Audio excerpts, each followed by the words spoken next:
Good morning, students. Welcome to class 11th Microeconomics. We are doing chapter number 6 cost. बेटा chapter 6 cost कर रहे हैं हम. Cost में प्रीवियस क्लास में हमने पढ़ा था average cost. Average cost means cost per unit of output. Output की एक यूनिट को प्रोड्यूस करने पर ऑन एन एवरेज बेसिस क्या कॉस्ट लगती है, that is average cost.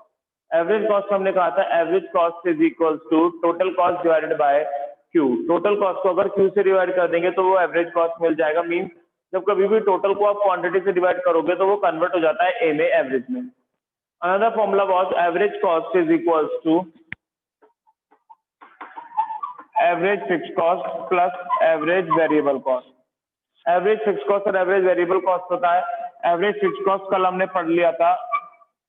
Average fixed cost क्या होता है? Fixed cost per unit of output produce. Output की एक यूनिट को प्रोड्यूस करने पर कितनी फिक्स्ड कॉस्ट लगती है, that is average fixed cost. क्या देखा था हमने एवरेज फिक्स्ड कॉस्ट का बेटा? जब शेड्यूल बनाया था तो फिक्स्ड कॉस्ट तो हर लेवल पर सेम रहती है, कांस्टेंट रहती है. बट एवरेज फिक्स्ड कॉस्ट जैसे जैसे आउटपुट बढ़ता जाएगा तो फिक्स्ड कॉस्ट डिवाइडेड होती जाएगी number of unit output produce. जितना भी आउटपुट ज्यादा होगा उतनी हमारी एवरेज फिक्स्ड कॉस्ट कम होती जाएगी. तो हमने देखा था as output increases average fixed cost decreases. Average fixed cost कम होती गई थी. क्यों? क्योंकि पर यूनिट फिक्स्ड कॉस्ट अब बढ़ती जाएगी, यानी कम होती चली जाएगी. वो डिवाइड होती चली जाएगी in the number of units of the output. Output की नंबर ऑफ यूनिट्स में. जब हमने इसका कर्व बनाया था तो इसका कर्व बना था बेटा कुछ इस तरह AFC, that is rectangular hyperbola.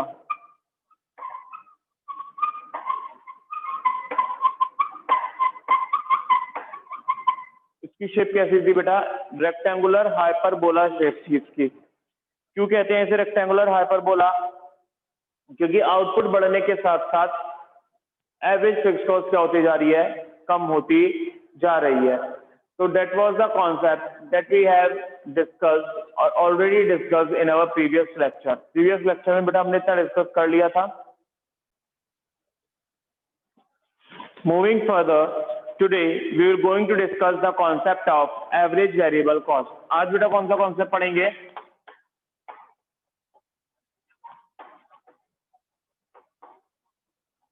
Average variable cost. वही होगा average variable cost. Variable cost per unit of output produce. Output पर यूनिट ऑफ आउटपुट, आउटपुट की एक यूनिट को प्रोड्यूस करने पर कितनी वेरिएबल कॉस्ट लगती है, that is average variable cost. Average variable cost is variable cost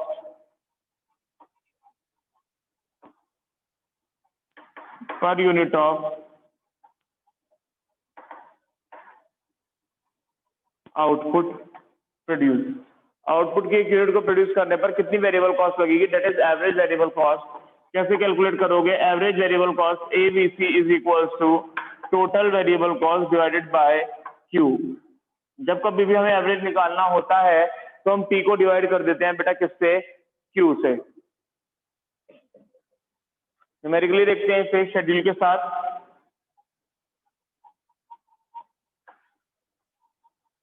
units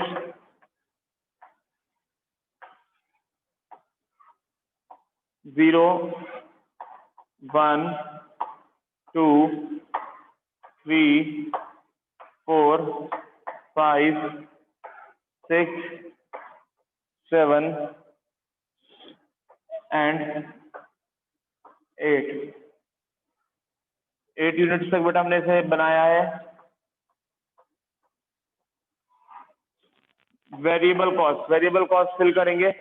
क्या थी वेरिएबल कॉस्ट? 0 पर 0, देन 1 पे 10, 10 का डिफरेंस है 10 से कम होगा 18, 8 का डिफरेंस है 8 से कम होगा दैट इज 24, 6 का डिफरेंस है 4 का लेंगे 28, then 4 32, then 6 38, then 8 46 and 12 58.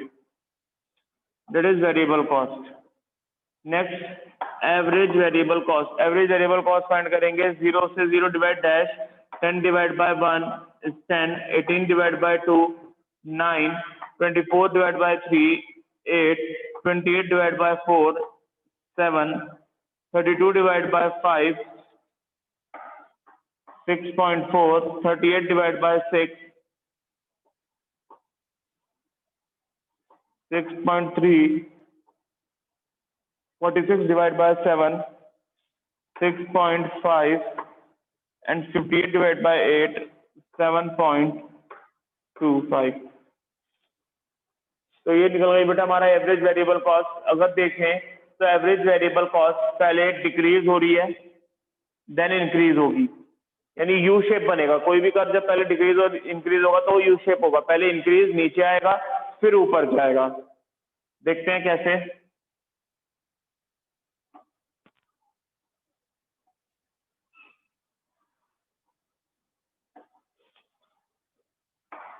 0 x axis, Y axis.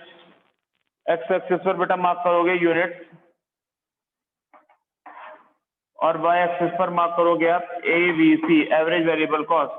1 का डिफरेंस मेंटेन कर लेते हैं, 1 2 3 4 5 6 7 8 9 और 10, और इधर मार्क करेंगे यूनिट्स 1 2 3 4 5 6 7 एंड 8। अब देखते हैं बेटा 1 पे 10, एवरेज वेरिएबल कॉस्ट क्या है 1 पर 10, तो 1 पे 10 मार्क करो, that is the point। 2 पे 9, 3 पे 8, 4 पर 7, 5 पे 6.4, 6 पर 6.3, 7 पर 6.5 एंड 8 पर 7.25।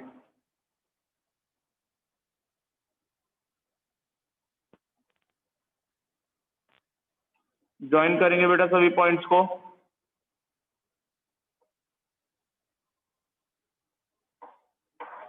Average variable cost,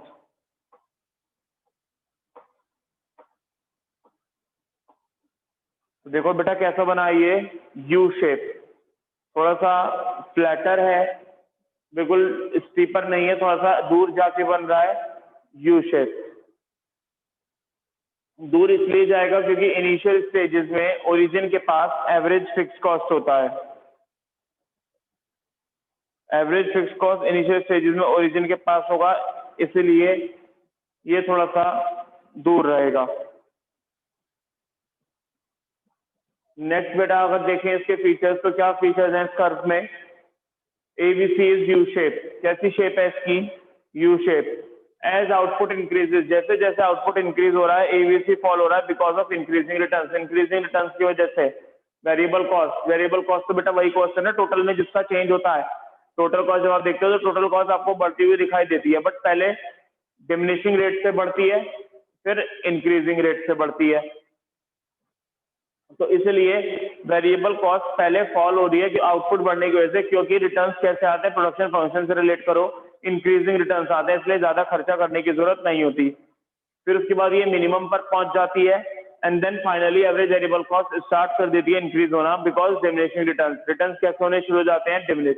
production function से अगर बेटा से रिलेट करें तो प्रोडक्शन फंक्शन में पहले रिटर्न्स आते थे इंक्रीजिंग, तो जहां पर हमारी वेरिएबल कॉस्ट, ये जो वेरिएबल कॉस्ट है एडिशनल कॉस्ट इसमें जो लगती है वो कम होती जाती है क्योंकि इंक्रीजिंग रिटर्न्स से।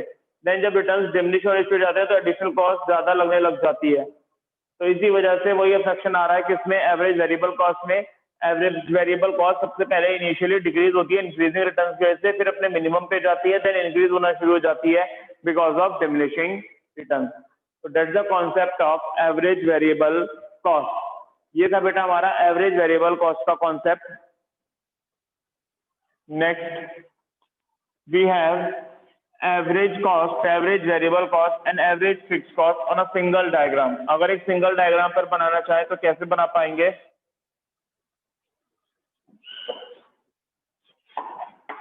Average cost, average fix cost and average variable cost.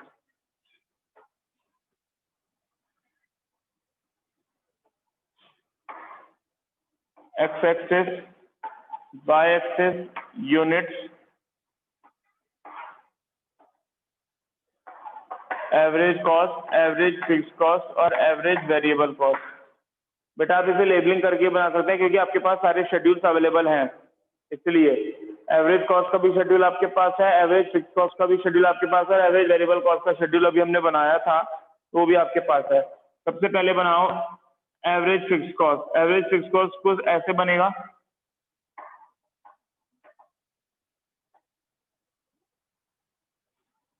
Then उसके बाद बनाओ average variable cost. Average variable cost कुछ आपका यू शेप बनेगा,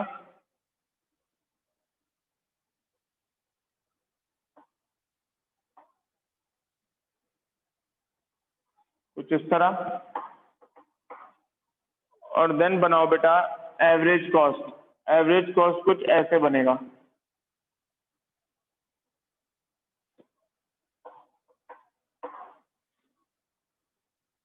इनिशियल स्टेजेस में देखो बेटा,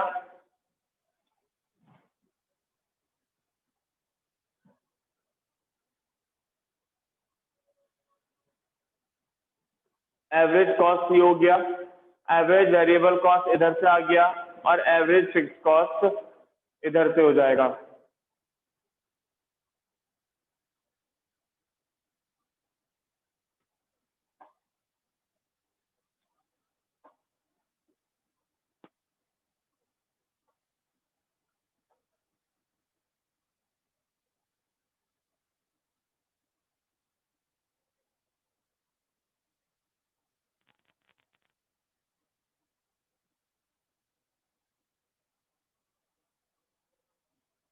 इनिशियल स्टेजेस में देखो बेटा, इनिशियल स्टेजेस में एवरेज कॉस्ट के पास एवरेज फिक्स कॉस्ट कर्व है। The difference between the average cost and average fix cost increase होना शुरू हो जाता है, और एवरेज वेरिएबल कॉस्ट का डिफरेंस पास होना शुरू हो जाता है, पास में आ जाता है। तो यही है मेन इसमें ध्यान रखने की बात। इनिशियल स्टेजेस में एवरेज कॉस्ट के पास एवरेज फिक्स कॉस्ट होगा, और धीरे धीरे वो एवरेज फिक्स कॉस्ट दूर होता चला जाएगा, क्योंकि एवरेज फिक्स कॉस्ट कम होती जाएगी और एवरेज वेरिएबल कॉस्ट पास आता चला जाएगा एवरेज कॉस्ट के, क्योंकि वो बढ़ता जाएगा। As average cost is the summation of average fix cost plus average variable cost. Average cost summation है किसका? एवरेज फिक्स कॉस्ट का प्लस एवरेज वेरिएबल कॉस्ट का। तो जैसे जैसे बेटा आउटपुट बढ़ता जाएगा तो एवरेज फिक्स कॉस्ट कम होती जाएगी। एवरेज फिक्स कॉस्ट कम होती जाएगी, इसका मतलब एवरेज कॉस्ट में से फिक्स कॉस्ट का पार्ट, एवरेज फिक्स कॉस्ट का पार्ट कम होता जाएगा, जिसकी वजह से वो एवरेज कॉस्ट से दूर हो जाएगा। देखो ये रहा गैप ज्यादा, पहले कम गैप था। जैसे जैसे एवरेज फिक्स कॉस्ट का पार्ट कम होता जाएगा तो एवरेज वेरिएबल कॉस्ट का पार्ट बढ़ता जाएगा, और जब एवरेज फिक्स कॉस्ट का पार्ट इनिशियल स्टेजेस में ज्यादा था एवरेज कॉस्ट के अंदर, तो एवरेज वेरिएबल का पार्ट कम था, जिसकी वजह से एवरेज वेरिएबल कॉस्ट दूर था एवरेज कॉस्ट से। बट अब एवरेज फिक्स कॉस्ट कम हो जाएगा तो एवरेज वेरिएबल कॉस्ट पास में आ जाएगा average variable cost, average cost के। तो ये बेटा ध्यान रखना है हमें बनाते समय कि पहले इनिशियल स्टेजेस में एवरेज कॉस्ट के पास एवरेज फिक्स कॉस्ट होगा, और देन बाद में एवरेज वेरिएबल कॉस्ट उसके पास में होगा। एक बार और देखते हैं इसे बना के बेटा।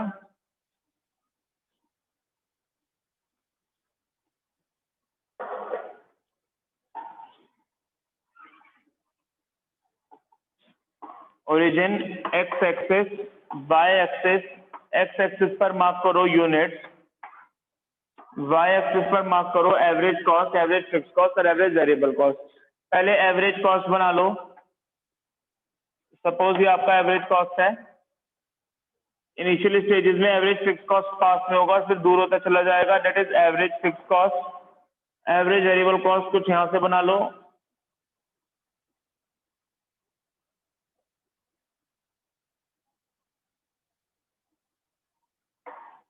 Average variable cost.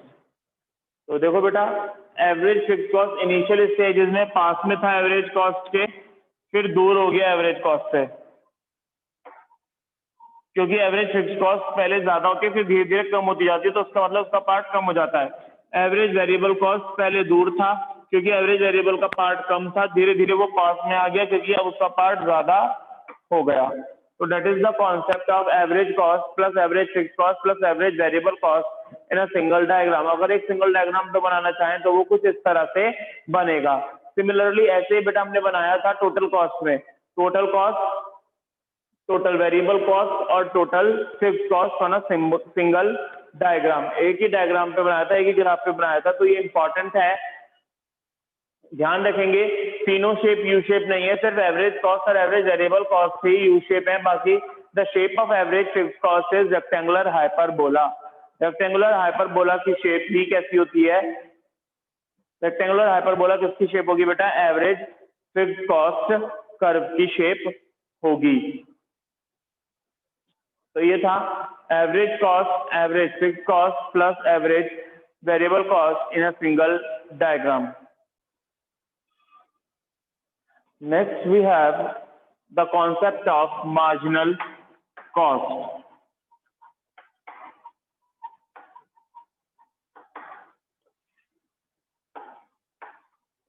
Next we have the student concept of marginal cost. Marginal हमें पता है change, marginal हमें पता है change, और किसमें आता है वो? टोटल में। तो marginal cost is the change in total cost. Marginal cost का मतलब होता है बेटा change in total cost. Total cost में चेंज आएगा कब? When an additional unit of output is being produce, जब हम आउटपुट की एक और यूनिट को प्रोड्यूस करेंगे। जब हम आउटपुट की एक और यूनिट को प्रोड्यूस करेंगे तो वो क्या होगा? वो चेंज होगा टोटल कॉस्ट का, वही मार्जिनल कॉस्ट होता है।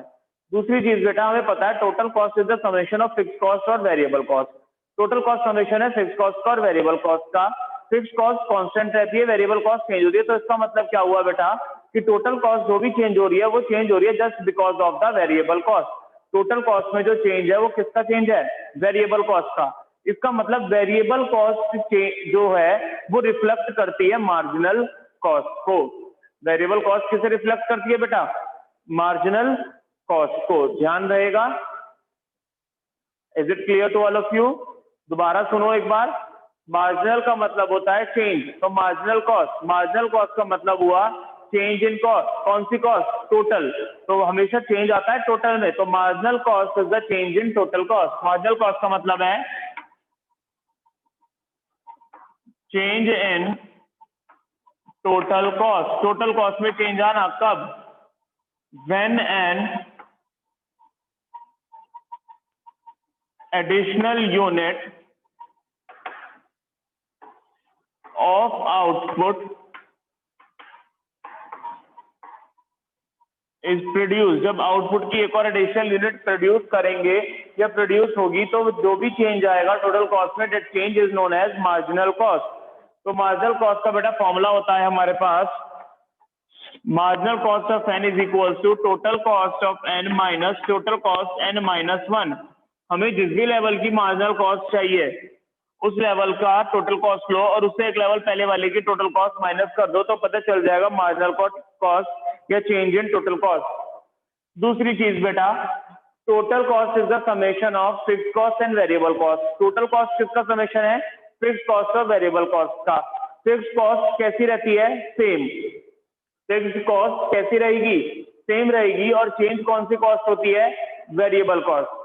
वेरिएबल कॉस्ट चेंज होती है, फिक्स कॉस्ट सेम रहती है। तो इसका मतलब टोटल कॉस्ट में जो चेंज आ रहा है that is because just only the change in variable cost. वो चेंज किसकी वजह से है? वेरिएबल कॉस्ट की वजह से, क्योंकि वेरिएबल कॉस्ट में चेंज आ रहा है। तो वेरिएबल कॉस्ट का चेंज ही रिफ्लेक्ट होता है टोटल कॉस्ट के चेंज में। इसका मतलब वेरिएबल कॉस्ट का जो चेंज है वो मार्जिनल कॉस्ट होती है। ध्यान से सुनेंगे, वेरिएबल कॉस्ट मार्जिनल कॉस्ट नहीं है। वेरिएबल कॉस्ट में जो चेंज आता है, the change in variable cost is known also known as marginal cost. Variable cost का ही चेंज टोटल कॉस्ट में शो होता है और वेरिएबल कॉस्ट का ही चेंज मार्जिनल कॉस्ट होता है। चाहे टोटल कॉस्ट का चेंज देख लो या वेरिएबल कॉस्ट का चेंज देख लो, बात एक ही है। हम बात कर रहे हैं वेरिएबल कॉस्ट के चेंज की, वेरिएबल कॉस्ट की नहीं। वेरिएबल कॉस्ट तो वेरिएबल कॉस्ट है, वेरिएबल कॉस्ट मार्जिनल कॉस्ट नहीं बन सकती। वेरिएबल कॉस्ट में जो चेंज आता है that is also known as marginal cost. तो हम ये कह सकते हैं और marginal cost of N is equal to variable cost of N minus variable cost N minus one. Variable cost जिस लेवल की तुम्हें मार्जिनल कॉस्ट चाहिए उसी लेवल की वेरिएबल कॉस्ट लो और उससे पहले वाले लेवल की वेरिएबल कॉस्ट को माइनस कर दो। ये फॉर्मूला बेटे हमारे तब अप्लाई होते हैं जब सीक्वेंशियल गिवन हो, बट अगर यूनिट सीक्वेंस में नहीं है तो मार्जिनल कॉस्ट के लिए फॉर्मूला अप्लाई करेंगे, marginal cost is equal to change in total cost या change in variable cost divided by Q. Change in total cost और change in variable cost divided by Q when units are not in sequence. जब unit 1 2 3 4 order में नहीं होती हैं तो हमें per unit change चाहिए होता है। तो जितना टोटल चेंज आया किसमें, टोटल कॉस्ट में, और जितना टोटल चेंज आया क्यू में, change in total cost divided by change in Q, तो दोनों के चेंज को अगर डिवाइड कर दोगे तो एक यूनिट के चेंज का पता चल जाएगा। देखते हैं बेटा शेड्यूल। यूनिट 0 1 2 3 4 5 6 7 8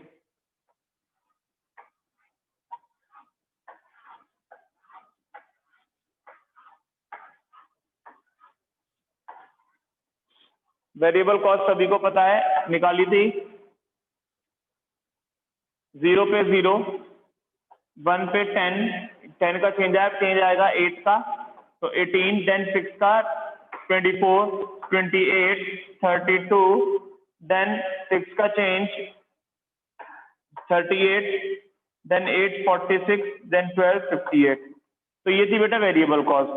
अगर मार्जिनल कॉस्ट निकालना चाहो इससे तो मार्जिनल कॉस्ट 0 पे तो होगी नहीं, फर्स्ट लेवल की। दूसरी चीज बेटा ध्यान रखेंगे, फर्स्ट लेवल की वेरिएबल कॉस्ट इक्वल होती है फर्स्ट लेवल की मार्जिनल कॉस्ट के 10, क्योंकि चेंज कंपेयर करते हैं। 0 10 minus 0 is 10।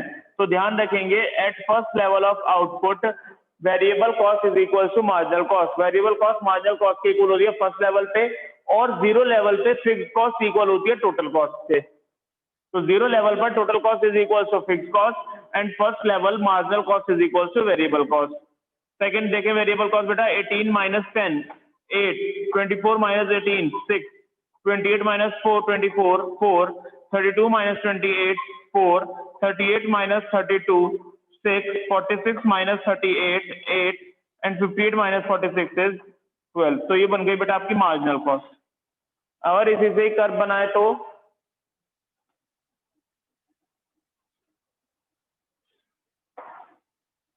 0 x axis, Y axis, x axis पर आप मार्क करेंगे यूनिट, वाई एक्सिस पर मार्क करेंगे marginal cost. Unit 1 2 3 4 5 6 7 8, marginal cost mark करो 1 2 3 4 5 6 7 8 9 10 11 एंड 12।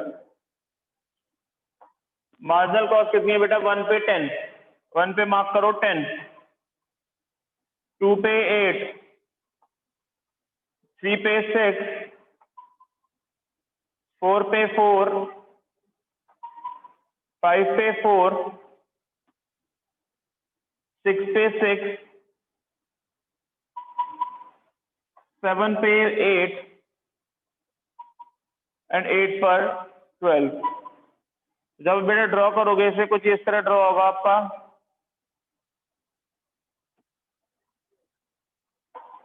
मार्जिनल कॉस्ट ये भी बेटा यू शेप होता है। मार्जिनल कॉस्ट भी कैसा होगा बेटा, यू शेप। ये थोड़ा सा यहाँ पे स्पेस कम है लेबलिंग की वजह से, इसलिए थोड़ा सा आपको वी जैसा दिख रहा है, बट ये वी नहीं है। वी नीचे से बिल्कुल पॉइंटेड होता है, ये पॉइंटेड नहीं है, गोलाई में आएगा, यू शेप होता है। तो marginal cost is also U shaped curve. Marginal cost curve is also U shaped curve. तो हमारे बहुत सारे कर्व बेटा यू शेप होते हैं। Average cost curve U shape होता है, average variable cost curve U shape होता है, मार्जिनल कॉस्ट कर्व भी यू शेप होता है। एवरेज फिक्स कॉस्ट आपका रेक्टेंगुलर हाइपरबोला होता है शेप में। फिक्स कॉस्ट आपका पैरेलल टू एक्स एक्सिस होगा शेप में, और टोटल कॉस्ट और टोटल वेरिएबल कॉस्ट या टोटल कॉस्ट और वेरिएबल कॉस्ट आपका इनवर्स एस शेप के होते हैं। तो that's the concept of marginal cost. Hope सभी को क्लियर हुआ होगा। That's all for students. Thank you and have a nice day.